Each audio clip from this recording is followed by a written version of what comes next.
The test is in 4 parts: Part 1, Part 2, Part 3, and Part 4. Now look at Part 1. Part 1. You'll hear two travellers, Lilith and Alex, having a discussion in a cafe. First, you have some time to look at questions 1 to 5.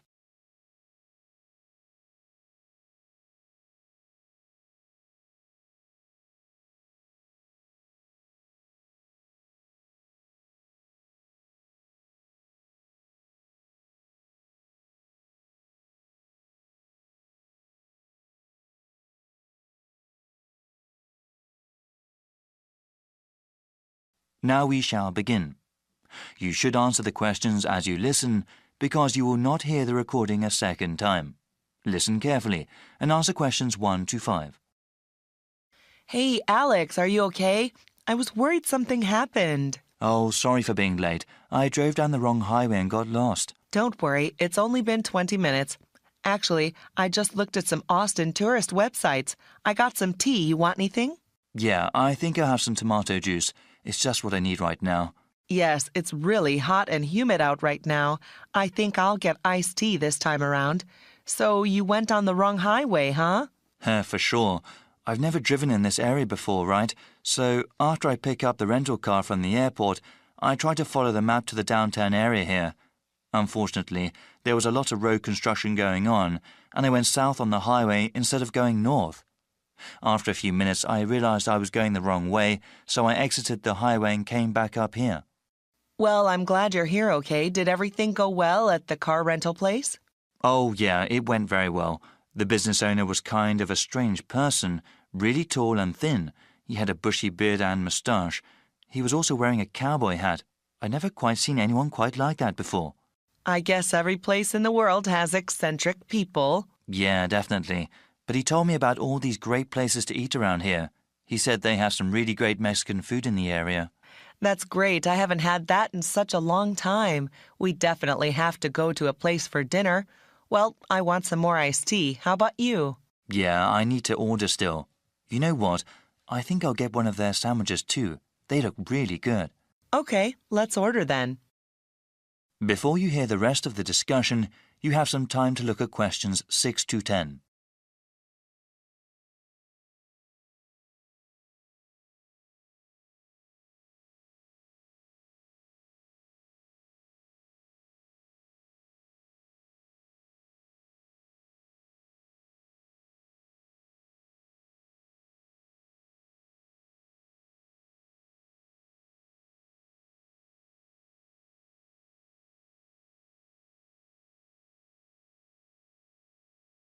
Now listen and answer questions 6 to 10. Now then, what are we going to do today? I was thinking it would be nice to see the state capitol and then maybe the university. Well, according to the website, let me see. The state capitol has tours only on Mondays, Wednesdays, and Fridays. Yeah, if we went there, it would be much better to go on a guided tour. Oh, wait. Yes, there are tours on Mondays, Wednesdays, and Fridays, but also on Saturdays. The university site lists a lot of places that are interesting, so maybe we can spend most of the day at both the Capitol and there. We should definitely go to the lake after that as well, and even spend the night camping there. Great plan. Is there anything else you found online?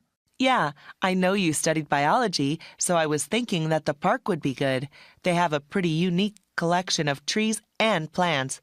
They are open Monday through Saturday, so we can go there anytime. There's also the mountain. There are some photos on the website. It looks like they have some great views of the city, and I definitely want to do some hiking. Yes, we would have to take another day for the park and the mountain. But you know, the guy at the rental place was talking about the weather. It seems that there will be a pretty bad storm coming tomorrow. We need to plan around that since it won't be good to be outside when it comes. Certainly not. It's not worth hiking somewhere if the weather is terrible. You know, we can go to the park and the mountain today and then go to the indoor places, the Capitol and the university tomorrow. It'll be hard to get around in the rain, but at least we'll be inside. I agree.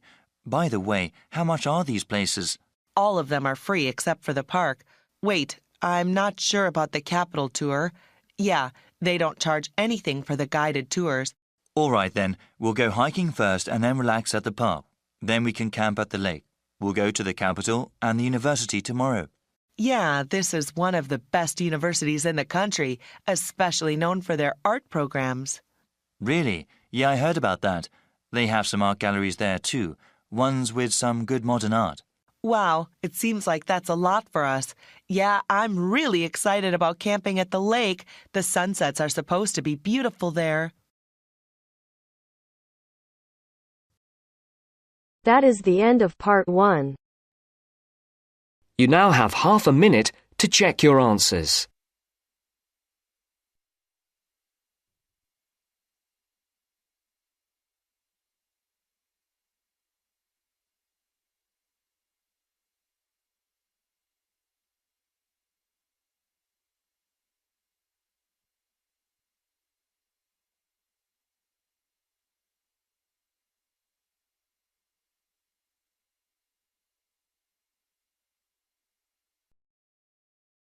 Now turns to part 2.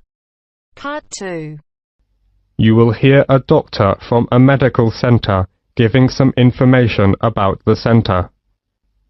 As you listen, answer questions 11 to 20. First, you will have some time to look at questions 11 to 14.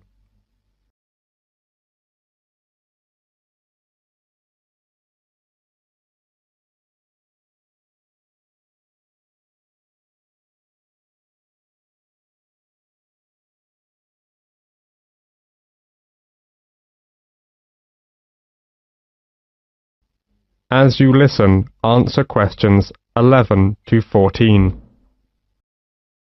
Section 2. Good morning, everyone. I'm John Smith, the General Practitioner of London Fields Medical Centre, and I'm very glad to give you a brief introduction about our practice and some suggestions about how to see a doctor here. Our receptionists are usually the first point of contact and are here to help you. They have a lot of information to hand and in most cases will be able to help you with your inquiry, ensuring you see the most appropriate clinician. Okay, right. Well, the first thing to do is to register. We can only accept new patients who live in our practice catchment area. To register with us, you will need 2 proofs of address, such as bank statements or tenancy agreements, plus 1 form of ID, such as passport or driver's license. If you are foreign nationals, then you'll have to register as a temporary visitor. Then, fill in this form. It's a medical history form. You have to give details of any illnesses you have had. Then, you also need to write down if you've got any allergies. Okay? This as well as that. We need to know if you've had any operations. And, last of all, you have to give full details of current medication you may be on. This as well as that. You need to fill in this registration card. This is for your personal details. That's your full name, address, and telephone numbers. Okay? And we also need to make an appointment for you to see the doctor for a new patient health check. It'll just take about 15 minutes, that's all. It's just a basic checkup, really. Before the speaker goes on with his introduction, look at questions 15 to 20.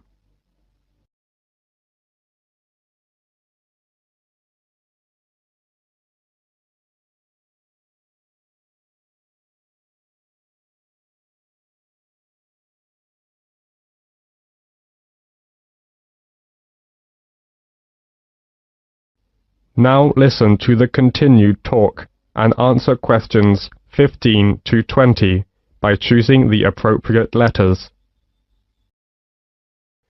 Okay then, Let me tell you something about the health centre. We have 5 GPs here, general practitioners.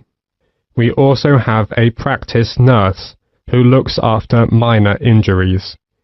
She can also administer some treatments. We also have a chiropodist. That's a foot specialist. She's private, which means you have to pay for the service, unless you're over 65. If you want to see a doctor, you have to make an appointment first. Please call our main switchboard number on 0207 923 8100 to book an appointment at either our main practice or one of our branch surgeries. You can also email for an appointment on londonfieldsmedical@nhs.net. Urgent cases are seen on the day. If your condition is non-urgent, you can expect to see a GP within 2 working days, though you may have to wait longer if you want to see a particular GP. If it's an emergency, you'd better come straight here to the centre. One of the doctors can usually see you. Or you can go to the emergency department at the hospital in town. If you are very sick, you can ask for a home visit as well. On Friday afternoons, we have an open surgery, which means you can come along and just wait to see a doctor. But you may have to wait for several hours. So it's much better to make an appointment and come at the specified time. Usually, when you see a doctor, you'll be given a prescription for medicine which you need to take. Or you can choose to go to a pharmacist in a chemist's shop. If the doctor decides that you will need the medication for a long time, you will be given a repeat prescription form. This allows you to get a further supply without seeing the doctor again. You simply leave the repeat form here a few days before you need it. Then you pick up the medication at the chemist's. Oh, you may wonder how much this all costs. Well, there is no charge for seeing a doctor. You can make an appointment any time to see one of our doctors, and it will not cost you anything for the consultation. However, you need to pay for the prescription, and the cost varies with the medicine, but it's usually just a few pounds. Nevertheless, in some situations, such as pregnancy, the prescription is then free. All right. Do you have any other questions? That is the end of part 2. You now have half a minute to check your answers.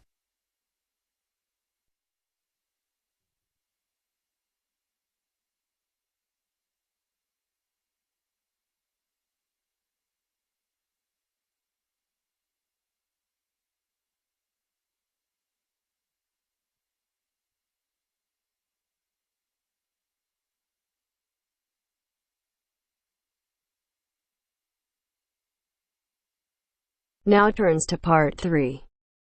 Part 3. You'll hear a talk between an interviewer and an interviewee called Chris Evans from the Royal Caledonian Curling Club about ice curling. First, you have some time to look at questions 21 to 26.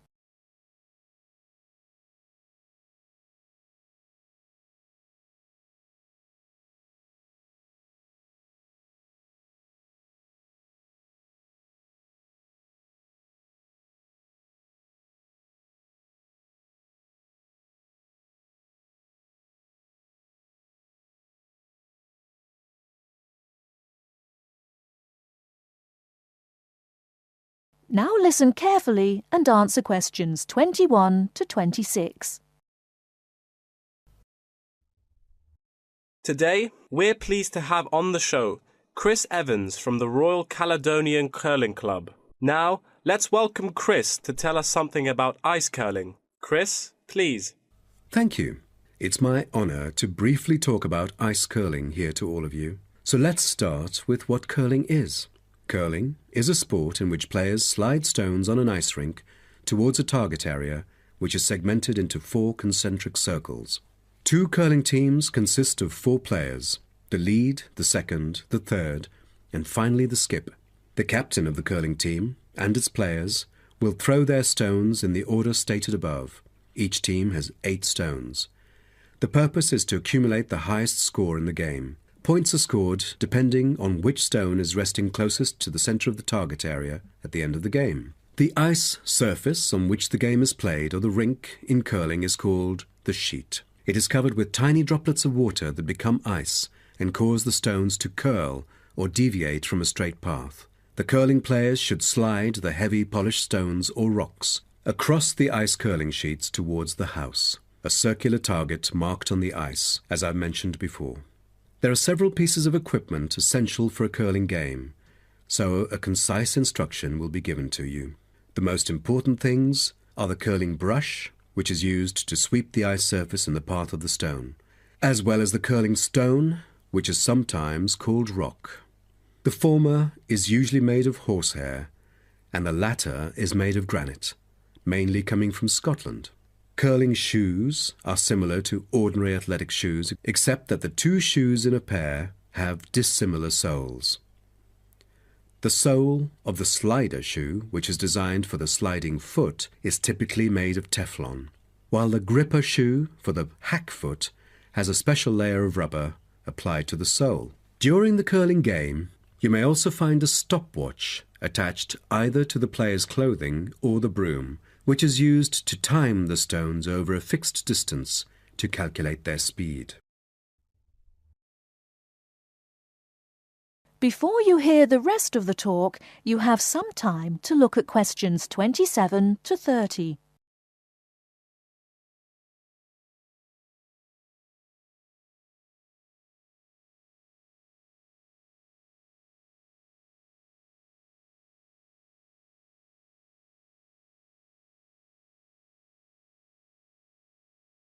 Now listen and answer questions 27 to 30. Now, a word about the development of curling clubs. Curling is thought to have been invented in medieval Scotland, and outdoor curling was very popular in Scotland between the 16th and 19th centuries, as the climates provided good ice conditions every winter. Kilsyth Curling Club is renowned as the first club in the world, having been formally constituted in 1716, and widely influencing ice curling development. In Kilsyth today, both men's and ladies' sections are thriving, participating in all major competitions and having won championships in the British Open in the past. The mother club of curling, Grand Caledonian Curling Club, was instituted in 1838 for the purpose, not as such to attract people's interest, but to regulate the ancient Scottish game of curling by general laws. With these official rules, the young curlers could be trained in a more professional way. By 1842, the new national club had sought to obtain royal patronage, and it has ever since been known as the Royal Caledonian Curling Club.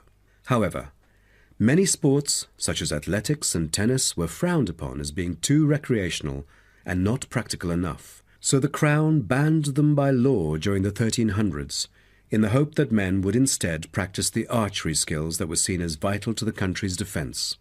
And the ban was lifted in the 17th century. So, do you know the reason for curling being kept during the 16th century? Is it because it was so popular, or because people from all ages like children could play it?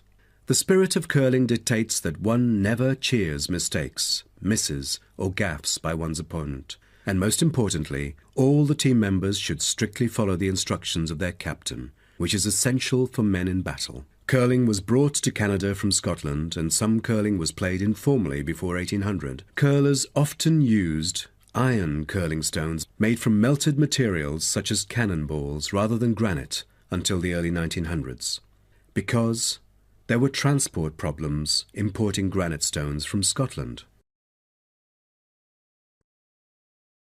That is the end of part 3. You now have half a minute to check your answers.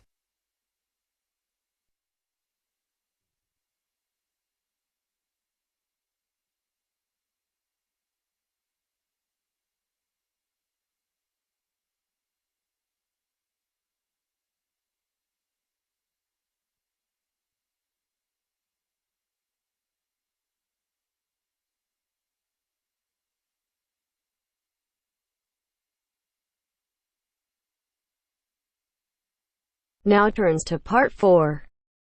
Part 4. You will hear a monologue on the subject of the Celts. First, you have some time to look at questions 31 to 40.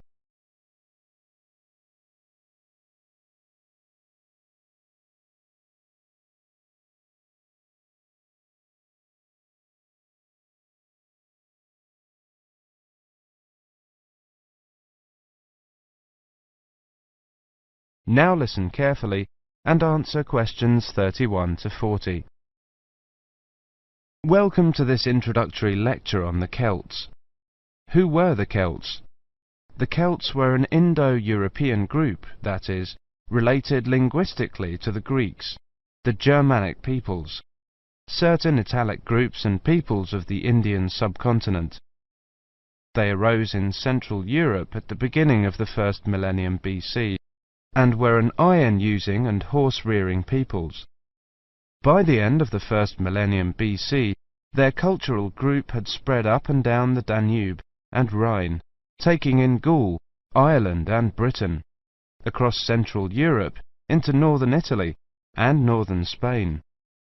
Their roaming across Europe led some of the Celtic tribes to sack Rome in 390 BC, creating a fear of the northern barbarians that was to haunt Romans for hundreds of years to come. The Celts are defined archaeologically by the type sites of Hallstatt and Latene, the former being taken to relate to an earlier phase of cultural development. Hallstatt, an ancient salt mining area, was excavated from 1876 onwards by the Viennese Academy of Sciences, and provided the first classification of the prehistoric Celts. In 1858, the waters of Lake Neuchâtel in Switzerland sunk to a low level, revealing a large prehistoric settlement with a huge number of surviving artifacts. The nearby town of Latene gave its name to the second phase of Celtic cultural development. However, please note that these phases overlap through time and are defined according to geographical area. Let's look at each of these, taking the Hallstatt first. Hallstatt culture is characterized in 4 stages. A and B were during the Late Bronze Age, from about 1200 to 700 BC. C was in the Early Iron Age, from about 700 to 600 BC. D was from about 600 to 475 BC. The Hallstatt culture spanned Central Europe, with its centre in the area around Hallstatt in central Austria. There were 2 distinct cultural zones, the eastern and the western. At the start of the period, long-distance trade was already well established in copper and tin, the basic requirements for manufacture of bronze. From about 700 BC, trade in iron also became established. The Hallstatt area also already controlled the trade in salt, crucial when there were few other means to preserve food. Control of these 2 crucial trade goods, iron and salt, provided the basis for the accumulation of wealth and influence. From 800 BC, some burials of rich people can be identified in Central Europe, with grave goods such as wheeled wagons and iron swords. Hallstatt C saw the construction of fortified hilltop settlements to the north of the Alps. These had burial mounds holding very high-quality goods, such as vehicles and expensive imported treasures. By the time of the Hallstatt D period, these increasingly extravagant burial mounds were clustered around a few major hill forts to the southwest of the region. This suggests a development and a concentration of wealth and social power, possibly based on the development of Massilia, present-day Marseille, as a Greek trading port. The expansion of luxury trade brought greater opportunities for profit and helped to create an increasingly stratified society, with the development of a wealthy nobility.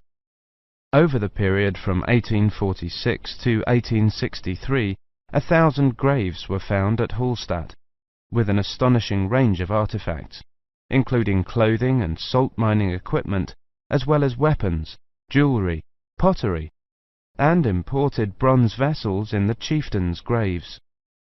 The Latene era was the time of Celtic expansion and migration, and the time of formation of the myths. The Latene culture is named after the site in Switzerland where it was first discovered. The Latene people were those known to the Romans as Gauls, originally found in an area from eastern France to Bohemia. The Latene culture spread rapidly from about 400 BC. The Latene Celts settled in Spain in 450 BC, in northern Italy in 400 BC, invaded Rome in 390 BC, invaded Greece in 279 BC, invaded Galatia in modern Turkey in 270 BC. By 200 BC, they occupied the lands that are now Britain, the Netherlands, Brittany, Belgium, Germany and Switzerland. There is much debate over how much of the expansion into Britain was achieved through invasion and settlement, and how much was the expression of cultural transfer that accompanied trade and reflected the commonality of kinship and language of many tribes.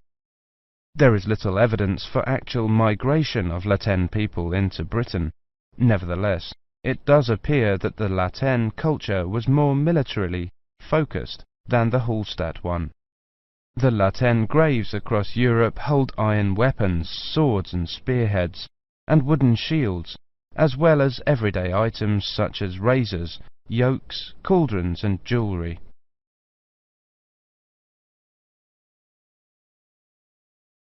That is the end of part 4. You now have half a minute to check your answers.